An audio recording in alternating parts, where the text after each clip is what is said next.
جیسے نفس شادی کسے کہتے ہیں؟ شادی کی تعریف عرف میں یہ ہے کہ کسی لڑکا لڑکی کا ایجاب و قبول ہوتا ہے، نکاح اسی کو کہتے ہیں۔ دو گواہ ہو، ایک قاضی، تو بھی نکاح ہو جائے گا، ٹھیک ہے۔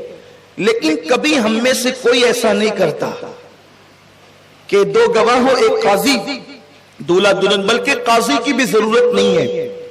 اگر دولہا کہہ دے کہ میں نے تمہارے ساتھ نکاح کیا دو گواہوں کی موجودگی میں، لڑکی کہے میں نے قبول کیا، یا لڑکی کہے کہ میں نے نکاح کیا آپ کے ساتھ، لڑکا کہے میں نے قبول کیا، نکاح ہو گیا۔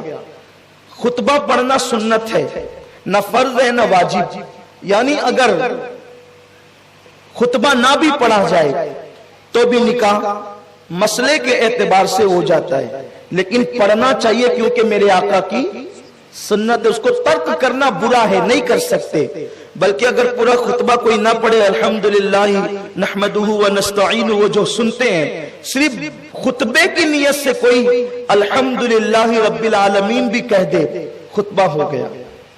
یہ ایک مسئلہ میں نے بتایا آپ کو، اگر آپ کو تھوڑا سا اچھمبا لگے تو آپ بار شریعت دیکھ لیں، بہت آسان سی کتاب ہے بار شریعت، آپ کو یہ مسائل سب اس میں مل جائیں گے۔ لیکن کوئی ایسا نہیں کرتا، کیوں نہیں کرتا؟ اگر آپ اس طریقے سے نکاح کریں گے، جب بعد کے لوگوں کو پتا چلے گا تو لوگ کہیں گے کہ یہ حادثہ ہوا کب، اس لیے ہم ایسا نہیں کرتے۔ کیوں نہیں کرتے؟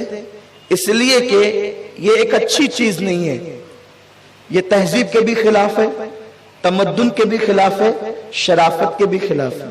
کیونکہ اگر آپ اس طرح چوری چوری چپکے چپکے نکاح کریں گے تو لوگ کہیں گے کہیں کوئی گڑبڑ تو نہیں ہوئی تھی کہ کبھی بھی نکاح ہو گیا۔ اس لیے ہم کیا کرتے ہیں، منڈپ لگواتے ہیں جسے ہم شامیانہ کہتے ہیں، لیکن اس شامیانے کو عامیانہ انداز میں ہم منڈپ کہتے ہیں۔ تو منڈپ لگاتے ہیں، اسٹیج ہوتا ہے، دیگیں پکتی ہے، رکے بیٹھتے ہیں، لوگ مدعو ہوتے ہیں، امیر غریب چھوٹے بڑے سب آتے ہیں، کہیں درجنوں میں، کہیں سینکڑوں میں، کہیں ہزاروں میں، اور نکاح ہوتا ہے۔ یہی تو ہوتا ہے۔ منڈپ کا شادی سے کوئی تعلق نہیں ہے، لیکن منڈپ اس لیے لگتا ہے کہ مہمان آئیں گے تو دھوپ میں تو نہیں بٹھائیں گے۔ اگر دھوپ میں بٹھائیں گے تو لوگ کہیں گے کہ یہ آدمی جو ہے یہ لوگوں کی عزت کرنے سے ناواقف ہے، اسے پتہ نہیں ہے کہ تعظیم کسے کہتے ہیں۔ لوگ آئیں گے تو چٹائی پر بھی بیٹھ سکتے ہیں، لیکن ہم کرسیاں لگاتے ہیں۔ آ کر ہم لوگ پانی پی کے بھی چلے جاتے ہیں، لیکن ہم شربت پلاتے ہیں۔ شربت بھی صرف شکر اور پانی سے مل کے شربت بن جاتا ہے، لیکن ہم اس میں دودھ ڈالتے ہیں، اس میں خوشبو ڈالتے ہیں، سینٹ ڈالتے ہیں، وغیرہ وغیرہ۔ میں کوئی آپ کو شربت بنانے کی ترکیب بتانے نہیں بیٹھا، صرف ایک ہلکی سی تمہید چاہتا ہوں کہ آپ کی توجہ میری طرف ہو جائے۔